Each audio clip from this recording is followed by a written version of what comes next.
দুপুর 2টো বাজে। এ সময় সকলে ভাত ঘুম দিয়ে একটু বিশ্রাম নেওয়ার তাগিদে থাকে।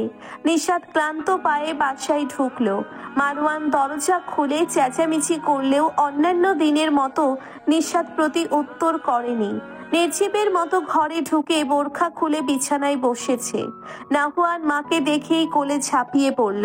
বাচ্চাটা মায়ের জন্য সবসময় অপেক্ষা করে থাকে। মা কখন ঘরে ঢুকবে আর মাকে নিয়ে একসাথে বসে ভাত খাবে। নিশাত ছেলেকে কিছুক্ষণ আদর করলো। মারওয়ান ভ্রু কুঁচকে মা ছেলেকে দেখছে, মনে মনে ভাবছে তার দিকে আজকে তাকালেও না ঘটনা কি। নাহুয়ান মাকে বলল, মা, তোকে টানছো? নিশাত ছেলেকে কোলের মধ্যে নিয়ে আদর করে বলল, মনে ছিল না বাবা, কালকে আনবো, ঠিক আছে? নাহুয়ান মাথা কাত করে সম্মতি জানালো। নিশাত উঠে গোসল সেরে নামাজ পড়ার জন্যে নামাজ বিছালো। কোথা থেকে নাহুয়ান টুপি পরে ছোট ছোট পায়ে নামাজে দাঁড়ালো। মায়ের সামনে দাঁড়িয়ে ঘাড় ঘুরিয়ে ফোকলা দাঁতে হাসলো। নিশাত ছেলেকে মন ভরে দেখলো। বাচ্চাটা নামাজ পড়তে আসলেই তার পাশে এসে দাঁড়াবে। অবুঝের মতো মা যা করবে তাই করবে। মা যখন সূরা পড়ার জন্য ঠোঁট নাড়ায় তখন সে এমনিতেই অনবরত ঠোঁট নাড়াতে থাকে। কি যে সুন্দর সেই মুহূর্ত। নিশাত মনে মনে খুব করে দোয়া করে তার সন্তান যেন আল্লাহর প্রিয় বান্দা রূপে এই পৃথিবীতে পদচারণা করতে পারে। বাবার সঙ্গ পেয়ে যেন বিগড়ে না যায়। এমনিতেই বেশিরভাগ সময় বাবার কাছেই থাকে বাচ্চাটা, তাই প্রায়ই তার সংশয় জাগে বাচ্চাটা বাপের মতো আল্লাহ বিমুখ না হয়। মারওয়ান যদিও আল্লাহকে অবিশ্বাস করে না, কিন্তু ইসলামের আদেশ হুকুম আহকাম তো মানে না। এটাই নিশাতকে বড় চিন্তিত আর ভয়ে ফেলে দেয়। কত ভয়ঙ্কর কথা, ফরজ নামাজ দিনের পর দিন এই লোক মিস করে যাচ্ছে। নিশাত আল্লাহর কাছে স্বামীর হেদায়েত কামনা করে। আর কিছু না ভেবে নামাজে দাঁড়িয়ে গেল সে। বাচ্চাটা ঘাড় ঘুরিয়ে মাকে বুকে হাত বাঁধতে দেখে নিজেও বুকে হাত বাঁধলো। তারপর একটু পর আবারও ঘাড় ঘুরিয়ে মায়ের দিকে তাকায় হাত ছেড়েছে কিনা দেখতে। নিশাত রুকুতে গেলেই নাহুয়ানও রুকুতে গেল। নিশাত সিজদা দিতে গিয়ে ছেলেকে নিয়েই সিজদা দিল। মারওয়ান এতক্ষণ মা ছেলের মুহূর্তটি দেখছিল। তার কাছে খারাপ লাগছে না। প্রায়ই এই মুহূর্তটি সে দেখে। আরাম করেই মা ছেলের নামাজ দেখে, কিন্তু নিজে নামাজের বেলায় গাফেল। সিগারেট প্যাকেট থেকে বের করে বারান্দায় চলে গেল সে। নামাজের সামনে আর যাই হোক সিগারেট টানা অনুচিত, এতটুকু বোধ তার আছে। নামাজ শেষ করে মোনাজাতে অনেক কিছু চাইলো নিশাত। বাচ্চাটাও ছোট ছোট হাত দিয়ে মায়ের সাথে মোনাজত ধরেছে। নিশাত মোনাজত শেষ করে ছেলের গায়ে ফু দিল। তারপর ছেলেকে কোলে নিয়ে নামাজ ভাঁজ করলো। নাহুয়ান মায়ের গলা জড়িয়ে ধরে মায়ের ঘাড়ে মাথা ফেলে রাখলো। নিশাত ছেলেকে নিয়ে রান্নাঘরে গেল। ভাত তরকারি 2 প্লেটে বেড়ে নিল। ঘরে প্লেট দুটো নিয়ে এসে মেঝেতে পাটি বিছালো। নাহুয়ানকে খাইয়ে দিতে চাইলো। বলল, বাবা কুই? বাবার হাতে খাবো। আজকে মায়ের হাতে খাও পাখি, কালকে বাবার হাতে খেও। নাহুয়ান 2 পাশে মাথা নাড়িয়ে না করলো, অর্থাৎ সে বাবার হাতেই খাবে। নিশাত তাই হতাশ হয়ে বলল, যাও বাবাকে ডেকে নিয়ে আসো তাহলে। নাহুয়ান মায়ের কোল থেকে নেমে বাবা বাবা ডাকতে ডাকতে দৌড়ে বারান্দায় গেল। মারওয়ান সিগারেটের ধোঁয়া ওড়াতে মগ্ন ছিল। ছেলের ডাকে ঘর থেকে বেরিয়ে সিগারেট ফেলে দিল। বাচ্চাটা বাবার ঠ্যাং ধরে ঝুলে আছে আর বলছে, বাবা ভাতু খাবে না? মা, আমি ভাতু নিয়ে বসে আছি, তলো তাড়াতাড়ি। মারওয়ান ছেলেকে কোলে নিয়ে ঘরে ঢুকলো। তারপর পাটির দিকে অগ্রসর হতে গিয়ে খেয়াল আসলো সিগারেটের গন্ধ আসছে তার শরীর থেকে। তাই হাত মুখ ধুয়ে পাটিতে বসলো। আর চোখে নিশাতের দিকে বার কয়েক চাইলো, কিন্তু নিশাত ভুলেও তাকাচ্ছে না, যেন তাকাবে না বলে আজকে পণ করেছে। মারওয়ানের ভ্রু আপনা আপনি কুঁচকে গেল। সকালে চাপটে ধরেছিল দেখে কথা বলছে না নাকি নাকি অন্য কারণ? ধুর, এসব নটঙ্কি মেয়ে ছেলেরই মানায়। যত সব নাটক। নাক কুচকে রইল সে। নাহুয়ান বাবার হাঁটুর উপরে বসে ভাত খাচ্ছে। মারওয়ান ভাত খাইয়ে দিচ্ছে আর নিজেও খাচ্ছে। নিশাত খেয়ে দিয়ে উঠে বিছানায় শুয়ে পড়ল। আজকে তার শরীর বেশি ক্লান্ত। মারওয়ান ছেলের মুখ পরিষ্কার করে দিয়ে প্লেট ধুয়ে রাখলো। ছেলেকে নিয়ে বিছানায় এসে দেখলো নিশাত আগে থেকেই শুয়ে আছে। নাহুয়ান মাকে শুয়ে থাকতে দেখে লাফ দিয়ে বাবার কোল থেকে নেমে মায়ের কাছে গেল। দেখলো মা চোখ বন্ধ করে আছে। নাহুয়ান তার ছোট ছোট হাত দিয়ে মায়ের বুকের উপর উঠল। নিশাত চোখ খুলে তার মানিককে বুকের উপরে দেখে একটু হাসলো। তারপর চাপটে ধরে বলল, আব্বা একটু ঘুমান, মাকে জ্বালাবেন না, মা ভীষণ ক্লান্ত। মারওয়ান এখনো কপাল কুঁচকে নিশাতের দিকে তাকিয়ে আছে। এর হয়েছে কি? সে নিজে আগ বাড়িয়ে জীবনেও জিজ্ঞেস করবে না কি হয়েছে। এটা তার স্বভাব বিরুদ্ধ। যা মন চাই হোক, তার কি? মারওয়ান অন্য পাশে শোয়ার জন্য বিছানায় যেই উঠতে নিল, অমনি নিশাত বলল, পুরুষ মানুষ দেখেছি, কিন্তু এরকম আকাইম্মা ভাদাইম্মা কাপুরুষ দেখিনি। এর মধ্যে আল্লাহ লাজলজ্জার ছিটে ফোঁটাও দেয়নি। মারওয়ান রাগে কিরমির করতে লাগলো। সে কোনো কথা বলল না, বাচ্চার ঘুমের অপেক্ষা করতে লাগলো। নাহুয়ান যেই ঘুমালো অমনি নিশাতকে টেনে বিছানায় বসালো। নিশাতের মাত্রই চোখটা লেগে এসেছিল। হঠাৎ আক্রমণে তবদা খেয়ে গেল। চোখের সামনে মারওয়ানকে খিটখিটে নজরে তাকিয়ে থাকতে দেখে বলল, সমস্যা কি? এরকম কেউ করে? আমাকে মানুষ মনে করেন না নাকি? ঘুমন্ত মানুষটাকে এরকম টেনে বসানোর কারণ কি? আল্লাহ কি আপনাকে আক্কেল বুদ্ধিও দেয়নি? মারওয়ান খিটমিট করতে করতে বলল, একটু আগে কি বলছিলেন? আমি আকাইমা বাদাইমা লাসিন পুরুষ কি করেছি যে এসব বললেন? আমি কাজ করি না, আর পুরুষের কখনো লাজ শরম থাকেনি। ওটা মেয়ে মানুষের ভূষণ। তাহলে এসব কথা আমাকে বললে কোন সাহসী? বেশ করেছি বলেছি, আরো বলবো। আপনাকে আমার কলিগরা যেখানে সেখানে বিড়ি টানতে দেখে। একবার বলেছি না, আমার স্কুলের ত্রিসীমানায় আপনি পা রাখবেন না? দরকার হলে দূরে গিয়ে আপনি বিড়ি কিনুন, না হয় গু কিনুন, ওটা আমার দেখার বিষয় না। কিন্তু আমার মান সম্মান নষ্ট করার কোনো রাইটস আপনার নেই। মারওয়ান বলল, কালকে থেকে তোর ওই কলিকের সামনে যে সিগারেট টেনে আসবো। কে কি করলো তাতে তোর ওই কলিকের কি? তোর কলিক কি আমায় খাওয়ায় না পড়ায়? ফাত্রা মহিলা, তুই যেমন ফাত্রা, তোর কলিগও তেমন। নিজের টাকায় বিড়ি কিনি, ওই কুটনি কিনে দেয় না কিনি। নিশাত চোখ মুখ লাল করে বলল, লজ্জা করে না আপনার?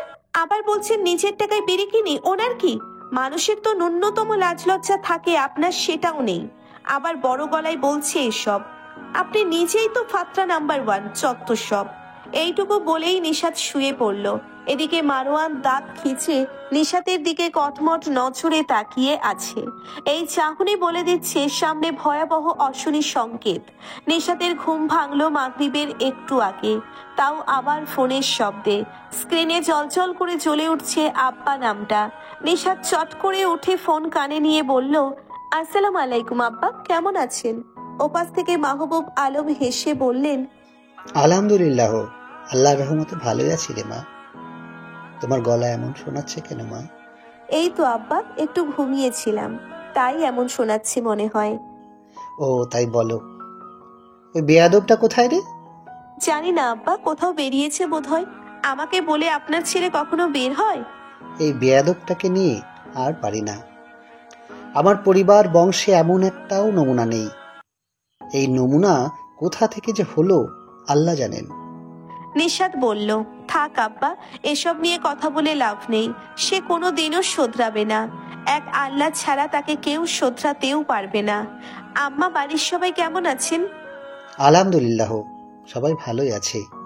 শুধু তোমার শাশুড়ি ছেলের শোকে মাঝে মাঝে বেহুশ হয়ে পড়ে থাকে।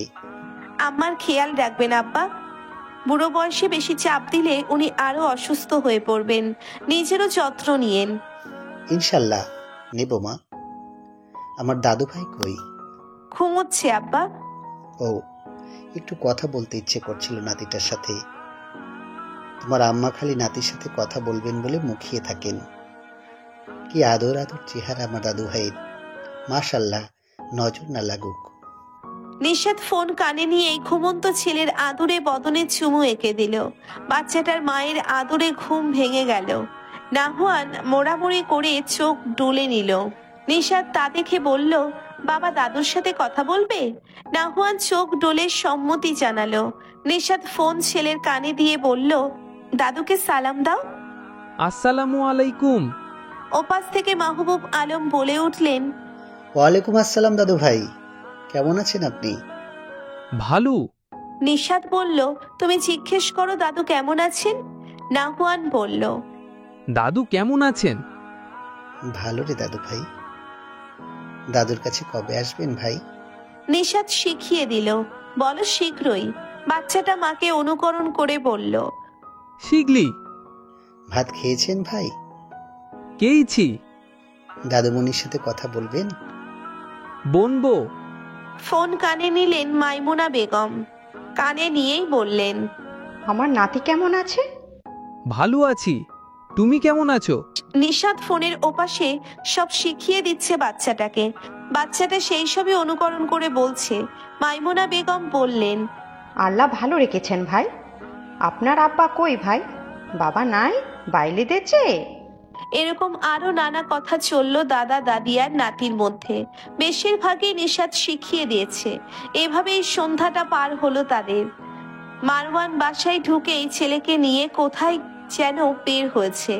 নিশাত জিজ্ঞেস করলেও কোনো উত্তর পায়নি। মারওয়ান ছেলেকে কোলে নিয়ে একটা জামা কাপড়ের দোকানে ঢুকলো। ছেলেকে দুটো শার্ট আর একটা প্যান্ট কিনে দিল।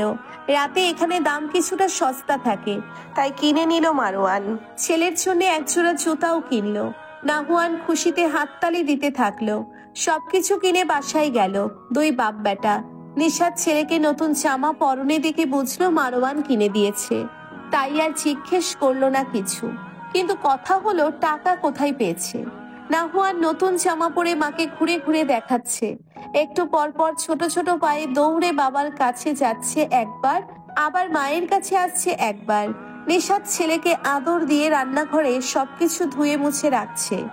সবকিছু গুছিয়ে রুমে এসে বিছানায় বসতেই দেখলো প্যাকেটে কি যেন একটা। প্যাকেট খুলে দেখলো একটা হিজাব, নিকাব আর একজোড়া ইমিটেশনের চুড়ি। এসবের নিচে একখানা চিঠিও আছে।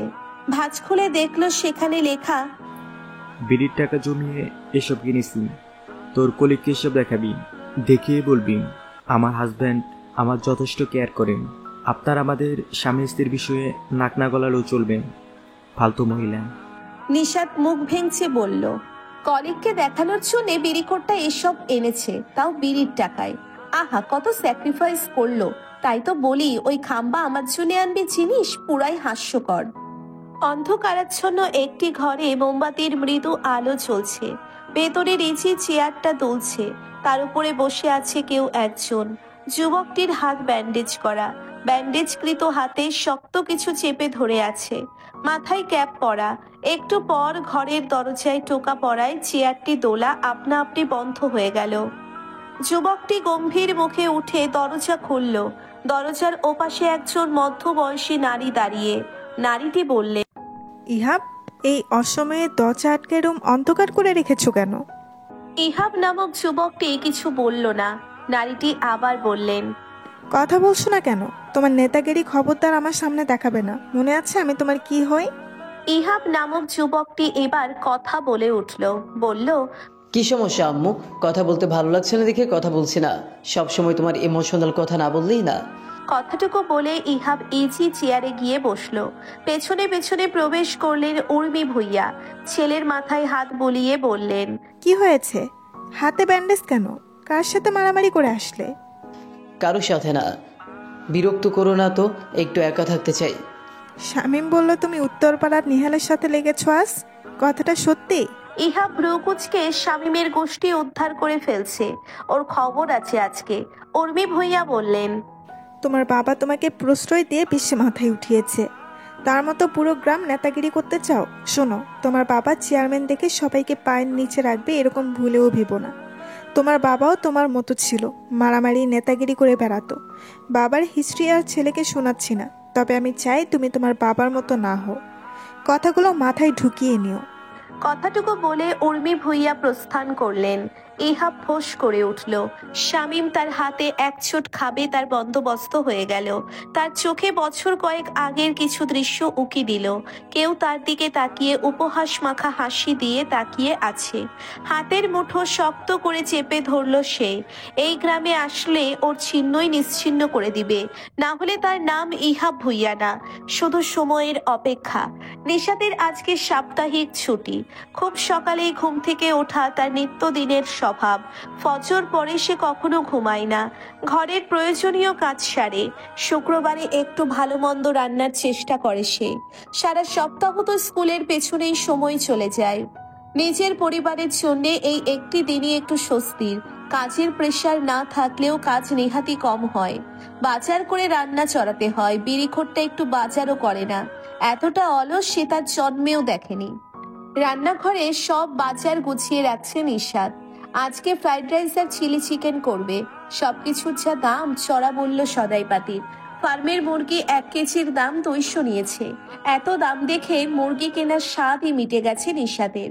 সপ্তাহে একদিনও যদি মাংস জাতীয় কিছু না রাঁধে তাহলে প্রোটিনের ঘাটতি দেখা যেতে পারে। তাছাড়াও ছেলেটা একটু গোস্ত পছন্দ করে। শাকসবজির চেয়ে গোস্তের প্রতি আগ্রহ বেশি বাচ্চাটার। নিশাত বটি নিয়ে মুরগি পিস পিস করতে লেগে পড়ল। নাহুয়ান ঘুম থেকে উঠে আশেপাশে মাকে খুঁজলো। বাবার বুকের উপর থেকে নেমে ছোট বুকে ভর দিয়ে খাট থেকে নামলো। চোখ ডোলে ছোট্ট ছোট্ট পায়ে হাঁটতে হাঁটতে মাকে ডেকে উঠল। রান্নাঘরে এসে নিশাতকে কাজ করতে দেখে পেছন থেকে জড়িয়ে ধরে বলল, মা, কোথায় ছিলে? নিশাত মুরগি কাটতে কাটতেই বলল, ঘরেই তো ছিলাম আব্বা, আপনি উঠে গিয়েছেন? একটু অপেক্ষা করো, মার মুরগি কাটা হয়ে গেলেই তোমাকে ফ্রেশ করাবো। আচ্ছা, মুরগি নানবে? খুশি খুশি গলায় নাহুয়ান জিজ্ঞেস করলো। নিশাত ঘাড় ঘুরিয়ে ছেলের ঘুমো ঘুমো আদুরে বদনে চুমু খেয়ে বলল, জি আব্বা, আপনি খাবেন? নাহুয়ান উপর নিচ মাথা নাড়ালো। নিশাত বলল, মুখে বলো। কাবো, মা, ক্ষুধা লাগছে। নাহুয়ান আবারও চোখ ডলে বলল। নিশাত বলল, তাহলে বাবাকে ডেকে তোলো, তুলে বলো বাবা আমাকে ফ্রেশ করে দাও, তারপর দুজন নাস্তা করে নাও। আজকে তোমার পছন্দের পাউরুটি আর ডিম পোচ করেছি। যাও দ্রুত ফ্রেশ হও, মায়ের হাতে অনেক কাজ বাবা, না হলে মাই তোমায় ফ্রেশ করাতো। বাবাকে তোলো, যাও। নাহুয়ান আচ্ছা বলে রুমে দৌড়ে আসলো। খাটের উপরে বহু কসরত করে উঠল। যেহেতু সে ছোট তাই খাটের নাগাল পায় না। টুলে পা রেখে উঠল বিছানায়। বাবার মুখ ছোট ছোট হাত দিয়ে ধরে বলল, বাবা, বাবা ওঠো, তাড়াতাড়ি ওঠো, খাবার খাবে না? মারোয়ানের ভ্রু কুঁচকে গেল ঘুমের ঘোরেই। নাহুয়ান বাবার বুকের উপর উঠে কানে ফিসফিস করে বলতে লাগলো, বাবা ওঠো, ক্ষুধা লাগছে, আমার মুখ ধুয়ে দাও। মারোয়ান চোখ বুঝেই বলল, ঘুমোতে দে বাপ, তোর মাকে বল তোকে ফেস করিয়ে দিতেন।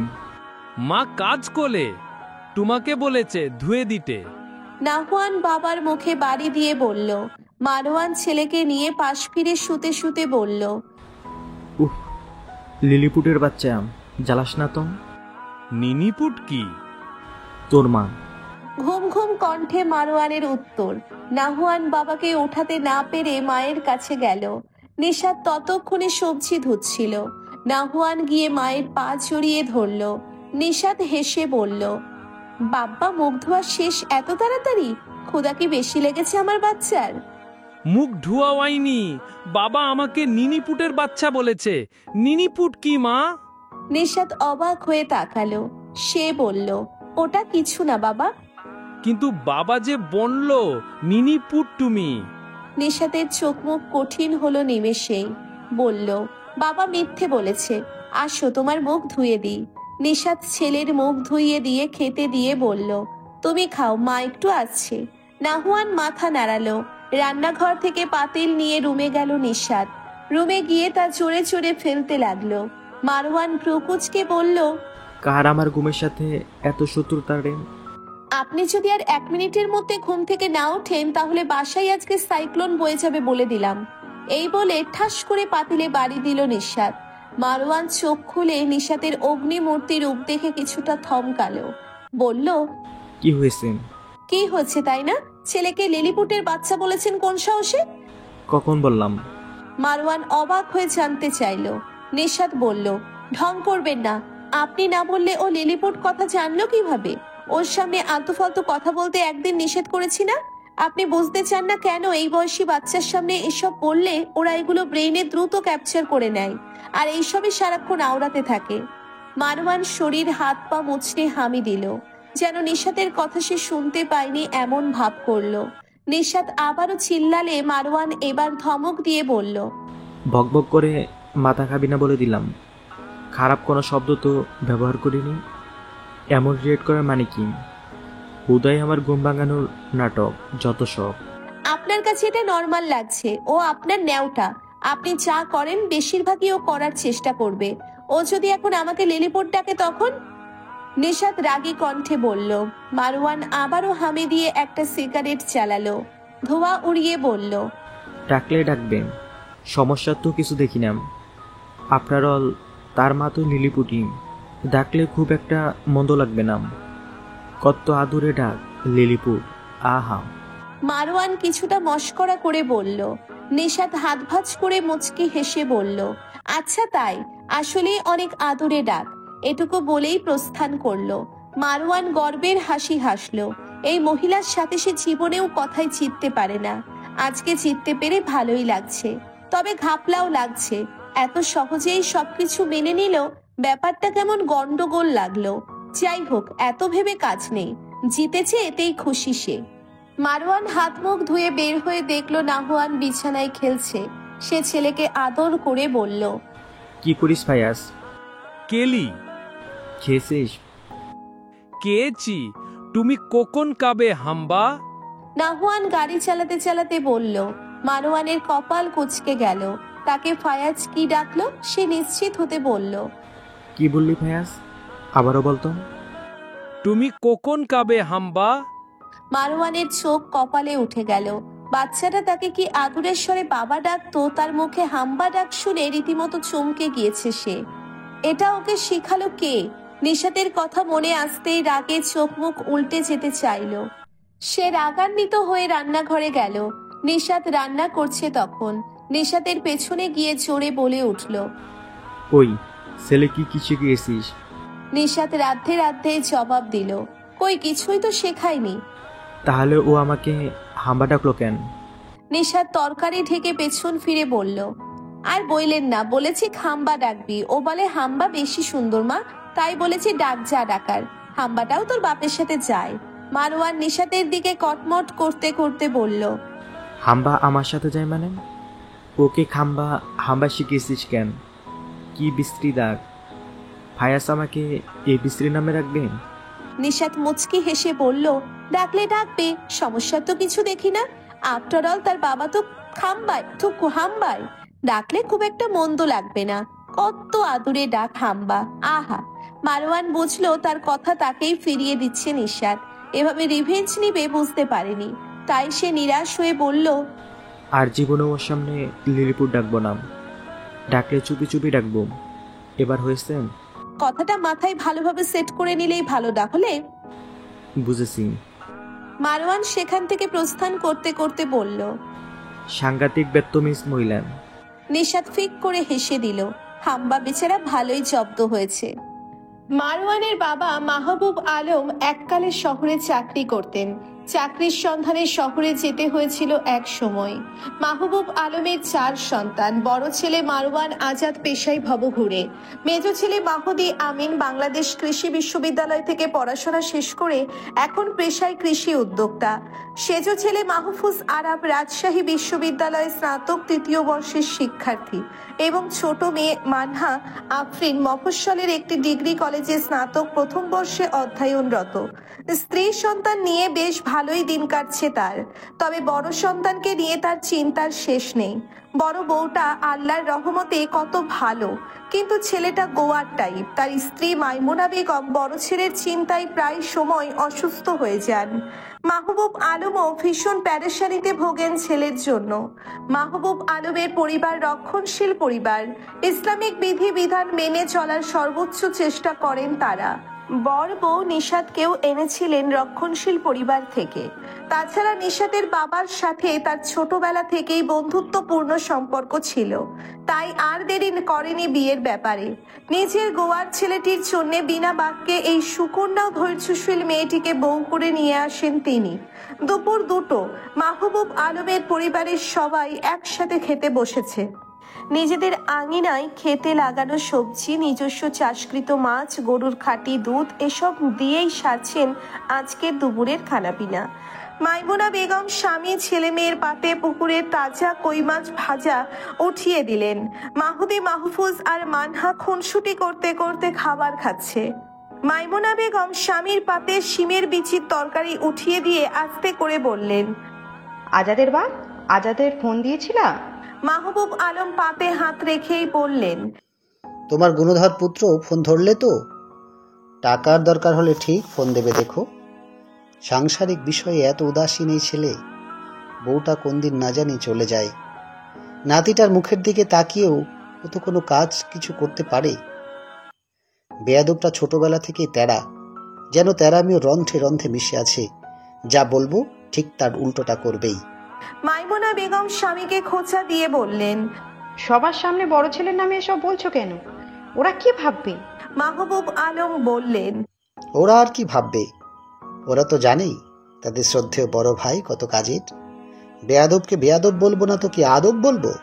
আমার ছেলেটা মোটেও বেয়াদব না, শুধু একটু আদ্র তেরামি করে, এই যা। শোনো, ও ফোন ধরলে আমাকে একটু ধরিয়ে দিও। আমার কত ভালো মন্দ টাটকা টাটকা খাবার খায়, কিন্তু আমার মানিকটা তো শহরে ছাইপাশ খেয়ে না খেয়ে থেকেছে। নাতিটার জন্য অনেক মন পড়ে। মাহবুব আলম ভাতের লোকমা মুখে দিয়ে বলল, দেখি ধরলে দেব। নিশাত, মার সাথে মাঝে মাঝে কথা বলো। মেয়েটা তোমার ছেলের মতো একটা অকর্মার ঢেকিকে বিয়ে করে অনেক কষ্ট সহ্য করছে। হয়তোবা মুখ ফুটে বলে না, তবে এরকম অকর্মা পুরুষকে কেউ চায় না। মেয়েটাকে আমরা সবাই মিলে ঠকালাম, এর জন্য আফসোস হয়। ভেবেছিলাম বদমাসটা বিয়ের পর ঠিক হয়ে যাবে, কিন্তু কিছুই হলো না। নিজের মতন করে এখনো জীবনটা পার করছে। এমন হলো কেন বলতে পারো? বদটা সঠিক শিক্ষা যে কেন পেল না সেটাই ভেবে পাই না। তোমার বাপের কিছু ধারা পেয়েছেও, যদিও আব্বা কঠোর ছিল, কিন্তু তেরামিও কম ছিল না তার মধ্যে। ছোটবেলায় তো দাদার কাছেই বেশি থেকেছে, তার ধারা কিছুটা হলেও ওর মধ্যে এসেছে। হতে পারে, তবে সামনের দিন নিয়ে ভয় হয় প্রচুর। এভাবে চলতে থাকলে সংসারটা কয়দিন টিকবে আল্লাহ জানেন। গ্রামেও আসতে বলতে পারি না, অনেকের সাথে দা কুমড়ো সম্পর্ক বাঁধিয়ে রেখেছে। তার দরকার কি ছিল ওসব ঝামেলা জড়ানোর? অলক্ষণে কথা বলো না তো। ইনশাল্লাহ আল্লাহ ভালো কিছুই করবেন। তাহলেই ভালো। এর মধ্যেই মাহফুজ কথা বলে উঠল, বলল, আম্মা, আমিও তো তোমাদের কাছে থাকি না। কই, আমার খোঁজ তো এত ঘটা করে নাও না। সব বড় ভাইয়ের জন্য, আমার জন্য কিচ্ছু না। মানহা রসিকতা করে বলল, সেজ ভাইয়া, মা কিন্তু আমাদেরও আদর করে না। আমার কাছে থাকলে কি হবে? ঠিক বড় ভাইয়ার জন্য চিন্তা করতে করতে অস্থির হয়ে যায়, যেন আমরা তিনজনে মায়ের কুড়িয়ে পাওয়া ভাইয়া একাই শুধু মায়ের আপন সন্তান। মাহবুব আলম বললেন, তোদের মায়ের আদর করা লাগবে না, আমি একাই 100। তোর মা তার বড় সন্তান নিয়ে থাক, আমরা 4 বাপ বেটা মেয়ে একসাথে থাকবো। কি বলিস তোরা? মাইমুনা বেগম তার 3 সন্তানের উদ্দেশ্যে বললেন, তোরা তো আমার কাছেই থাকিস, আর মাহফুজ, তুই তো প্রতি মাসে মাসে আমার কাছে আসিস, কিন্তু তোর বড় ভাই এই 4 বছরেও একবারও বাড়িতে পা দিয়েছে? আমরা গিয়ে দেখে আসি নিজে থেকে, ও এসেছে আদরের ভাগ নিতে চায়। তোরা তো হিংসু কেন রে? মাহুদি এতক্ষণ পর মুখ খুলল, শোনো মা, ভাইয়াকে আমরা সবাই ভালোবাসি, তার গোয়ার তুমির কারণে তার এই দশা। তাছাড়া বাবা মাসে মাসে ভাইয়াকে টাকা পাঠায় না, তাহলে আমরা যে বেশি আদর পাচ্ছি বা বেশি খাচ্ছি এটা বলার কোনো সুযোগ নেই। আমি যথেষ্ট ভালো ইনকাম করি, কয়েকদিন পর মাহফুজও করবে, মানহার একটা ভালো জায়গায় বিয়ে হবে, কিন্তু ভাইয়ার কতকাল বাবার ঘাড়ের উপর বসে খাবে? ভাইয়ার প্রতি আমাদের সবারই রাগ হয়, বিয়ের পরও এমন ছন্নছাড়া থাকার কারণে। লোকের কথা থেকে বাঁচতে ছেলেকে তো দূরে পাঠিয়েছ, কিন্তু কথা তো এখনো শুনছ। জোয়ান তাগড়া যুবক ছেলের ভরণ পোষণ বুড়ো বাবা পাঠায়, এর থেকে লজ্জার আর কিছু আছে বলে আমি মনে করি না। তাই ভাইয়াকে আল্লাহ দেয়া বন্ধ করো। ভাবি মানুষটা ভীষণ ভীষণ ভালো ও ধৈর্যশীল, দেখে সংসার করছে, না হলে এই সংসার টিকতো না দুদিনও। এখন আবার ভেবো না হিংসা থেকে এসব বলছি। মাথা খাটাও, তাহলেই বুঝতে পারবে সঠিক বলেছি কিনা। কথাটুকু বলেই হাত ধুয়ে উঠে গেল মাহদি। তার একটু পর মাহফুজ আর মানহা উঠেও চলে গেল। মাইমুনা বেগম হতাশায় নিমজ্জিত হলেন। এভাবে চলতে থাকলে ভাই বোনের সম্পর্কে না ফাটল ধরে, এই আশঙ্কা তাকে ভীত করছে। মাহবুব আলমও আর কোনো কথা না বলেই খাওয়া শুরু করলেন। নিশাত মাত্র ক্লাস করিয়ে এসে শিক্ষক রুমে বসলো। শরীরটা কেমন কাহিল লাগে ইদানিং, মাঝে মধ্যে মনে হয় সবকিছু ছেড়ে ছুড়ে কয়েকদিন বিশ্রাম নিতে চলে যাবে। কিন্তু বিশ্রাম নিলে সংসার চলবে কিভাবে? ঢাকা শহরে একটা 3 রুমের ফ্ল্যাটে থাকা মুখের কথা না, যদিও ফ্ল্যাটের ভাড়া তার শ্বশুর আব্বাই দেন, কিন্তু সংসারের যাবতীয় খরচ তো তাকেই হ্যান্ডেল করতে হয়। বিড়িখোরটা আর কিছু পারুক আর না পারুক ঠিক মাসের শেষে বাসা ভাড়ার টাকা চাইতে বাড়িতে ফোন করবে। সে আবার পাক্কা নীতিবান, কারো কথা শুনতে নারাজ। বাড়িওয়ালা এসে গেট ধাক্কালে তার প্রেস্টিজে লাগে, তাই আগে থেকেই টাকা রেডি রাখে। নিশাত অবশ্য টাকা নিতে নারাজ ছিল, কিন্তু মাহবুব আলমের স্নেহাশিস কথায় আর না করতে পারেনি। সে মনে মনে তার স্বামীর হেদায়েতের জন্যে দোয়া করতে লাগলো। সময় পেলেই সে জিকির দুরূদ শরীফ পড়া আর এই কাজটা করে। আল্লাহ চাইলে কি না পারে, আল্লাহ একদিন নিশ্চয়ই তার দোয়াও কবুল করবেন। সেই দিন পর্যন্ত ধৈর্য আর অপেক্ষা করার ক্ষমতা আল্লাহ তাকে দিক, এটাই চাওয়া।